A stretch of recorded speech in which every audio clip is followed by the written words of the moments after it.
Hello વિદ્યાર્થી ભાઈ બહેનો, તમારી મારી ચેનલ પર સ્વાગત છે। આજે હું તમને સ્ટાન્ડર્ડ 8 સાવીમાં ધોરણ 8 સાવીમાં પ્રકરણ 1 ભારતમાં યુરોપીયોને અને અંગ્રેજી શાસનની સ્થાપનામાં આપણે આજે પ્લાસીના યુદ્ધ વિશે જાણીશું કે પ્લાસીનું યુદ્ધ ક્યારે શરૂ થયો હતો અને શા માટે શરૂ થયો હતો અને કોની કોની વચ્ચે થયો હતો તથા એના પછી કોની જીત થઈ ને તેના પછી શું થયું। તો હવે અહીંયા આપણે જોઈએ મોસ્ટ આઈએમપી પ્રશ્ન છે પ્લાસીનું યુદ્ધ। આ પ્લાસીનું યુદ્ધ ક્યારે થયું હતું તો કે ભાઈ 23 જૂન 1757માં। આ પ્લાસીના યુદ્ધને પ્લાસીના નામ તરીકે કેમ ઓળખવામાં આવે છે તો કે ભાઈ તેનું મૂળ નામ પલાશ છે, એટલે કે આ યુદ્ધ જ્યાં થયું હતું એ જગ્યાનું નામ પલાશ છે, પ્લાસી છે, એટલે આ યુદ્ધને પ્લાસીનું યુદ્ધ આપણે ઓળખીએ છીએ। આ યુદ્ધ કોને વચ્ચે થયું હતું તો આપણે અંગ્રેજો અને સિરાજ ઉદ દૌલા વચ્ચે થયું હતું। સિરાજ ઉદ દૌલા કોણ હતો કે ભાઈ બંગાળનો નવાબ હતો।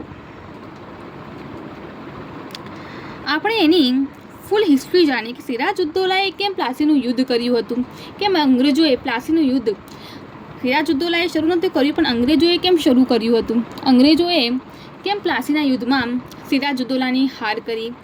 તો ભાઈ આ યુદ્ધની શરૂઆત પહેલાં સિરાજ ઉદ દૌલાએ કરી હતી। બંગાળનો નવાબ સિરાજ ઉદ દૌલા એને અંગ્રેજોથી કોઈ ફરક પડતો હતો નહીં કે એ વેપાર કરે કે ભારત ઉપર વર્ચસ્વ લાવી લે, પણ એક દિવસ શું થયું કે સિરાજ ઉદ દૌલાના મહેલમાં એમના જે વજીરો હતા, એમના જે કામવાળા હતા, એમાં તો અમીરચંદ એક એના શાહુકારોમાં અમીરચંદ હતા, એમનો પુત્ર સિરાજ ઉદ દૌલાની મહેલમાંથી ધન સંપત્તિ લઈને ભાગી ગયો। હવે સિરાજ ઉદ દૌલાને ખબર પડી તો સિરાજ ઉદ દૌલા એક છોકરાને, એક માણસને પકડવા માટે પોતાની સેનાને કહે છે અને એની સેનાને એમ કહે છે કોઈ કે અંગ્રેજોએ ફોર્ટ વિલિયમમાં એમની વેપારી કોઠીમાં એ છોકરાને સંતાડી દીધો છે, એ છોકરાને પનાહ આપી છે।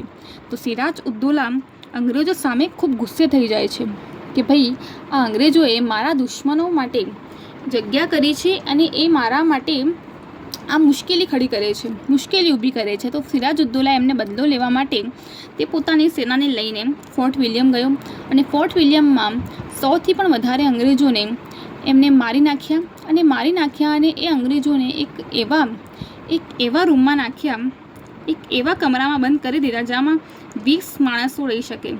20 માણસોની જગ્યાએ તેમણે 102 અંગ્રેજોને ત્યાં બંધ કરી દીધો, પૂરી દીધો અને એકદમ દ્વેષ રીતે એમને મારી નાખ્યા। આવો યુદ્ધ અંગ્રેજોએ કોઈ દિવસ જોયો ન હતો, આવું આક્રમણ અંગ્રેજોએ કોઈ દિવસ જોયું ન હતું। પહેલી વખત સિરાજ ઉદ દૌલાએ અંગ્રેજો પર આક્રમણ કર્યું હતું, તે પહેલાં અંગ્રેજોએ કોઈ દિવસ આપણા ભારત પર આક્રમણ કર્યું હતું નહીં। તે વેપાર કરતા હતા પરંતુ આક્રમણ કરતા નહીં, પણ આ પહેલી વખત સિરાજ ઉદ દૌલાએ આ અંગ્રેજો પર એવા આક્રમણો કર્યા હતા। સિરાજ ઉદ દૌલાના આ આક્રમણની જ્યારે અંગ્રેજોને ખબર પડે છે ત્યારે અંગ્રેજો ખૂબ ગુસ્સે થઈ જાય છે। એમને એવું છે કે અમારે બદલો લેવો છે, કારણ કે અમારા 102 સાથીઓને આમ બેરહેમીથી મારી નાખ્યા છે। તો અંગ્રેજોએ સિરાજ ઉદ દૌલાને મારવા માટે પ્રયત્નો કરે છે, એમને હરાવવા માટે, પણ અંગ્રેજ જાણતા હતા કે બંગાળ કોઈ છોટો પ્રાંત નથી, કોઈ છોટું રાજ્ય નથી, કોઈ નાનું રાજ્ય નથી, ખૂબ જ મોટું રાજ્ય છે બંગાળ। તો એમને મારવા માટે અંગ્રેજોએ પ્લેનિંગ કરી। એમણે પ્લેનિંગમાં જોયું કે સિરાજ ઉદ દૌલાના મહેલમાં સેનાપતિ મીર જાફર અને વિશ્વાસુ વ્યક્તિ માણેકચંદ આ બંનેને અંગ્રેજોએ પોતાની સાથે લઈ લીધા। આ બંનેને તેની સાથે લઈ લીધા અને સેનાપતિને કીધું કે અગર આ યુદ્ધમાં તમે અમારી સાથ આપશો તો મીર જાફરને બંગાળનો નવાબ બનાવી દેવામાં આવશે અને માણેકચંદને ખૂબ સારા પૈસા આપવામાં આવશે। અંગ્રેજોની વાતોમાં આ બંને આવી ગયા અને સિરાજ ઉદ દૌલાની સામે આ બંને ઊભા થઈ ગયા। હવે આવ્યો યુદ્ધનો દિવસ અને પ્લાસીના મેદાનમાં 23 જૂન 1757માં જ્યાં સિરાજ ઉદ દૌલા પોતાના 50,000 સૈનિકો સાથે તૈયાર હતો અને કંપનીની અંગ્રેજો 3,000 હતા, 3,000 સૈન્ય હતું અંગ્રેજો પાસે। એટલે એ બંગાળના નવાબ સામે ટકી શકે એમ તો ન હતા અંગ્રેજો, પણ અંગ્રેજોએ સી યુક્તિ કરી કે સેનાપતિ મીર જાફરને અને વિશ્વાસુ વ્યક્તિ માણેકચંદના હિસાબે તે લોકોએ એ સૈન્યને પોતાની તરફ લઈ લીધું. અને શું જાણવા મળે છે આપણને કે પ્લાસીના મેદાનમાં સિરાજ ઉદ્દૌલાની સામે એની પોતાની સેના ઊભી થઈ જાય છે. સિરાજ ઉદ્દૌલા એકદમ ચોંકી જાય છે. સેનાપતિ મીર જાફર પોતાના સૈન્યને આદેશ આપે છે કે તે સિરાજ ઉદ્દૌલાને ધરપકડ કરી લે અને એ જ દિવસે સિરાજ ઉદ્દૌલાની હાર થઈ જાય છે અને સિરાજ ઉદ્દૌલાને અંગ્રેજો હત્યા કરી નાખે છે અને આ પ્લાસીના યુદ્ધની સમાપ્તિ થાય છે. સમાપ્તિ વખતે અંગ્રેજોના વાદા પ્રમાણે સેનાપતિ મીર જાફરને નવો નવાબ બનાવવામાં આવ્યો છે.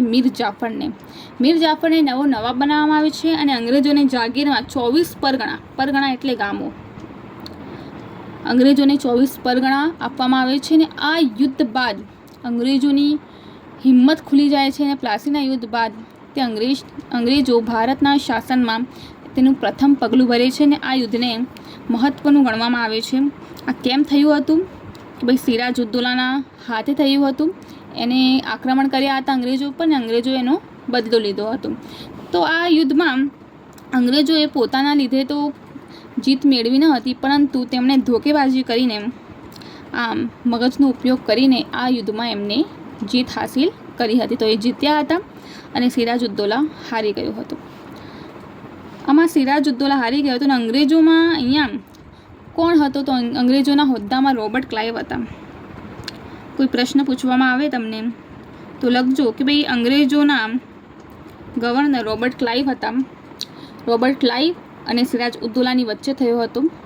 અંગ્રેજો તો ન કહેવાય, પણ કેમ કે સિરાજ ઉદ્દૌલાની સામે રોબર્ટ ક્લાઇવ ઊભા હતા.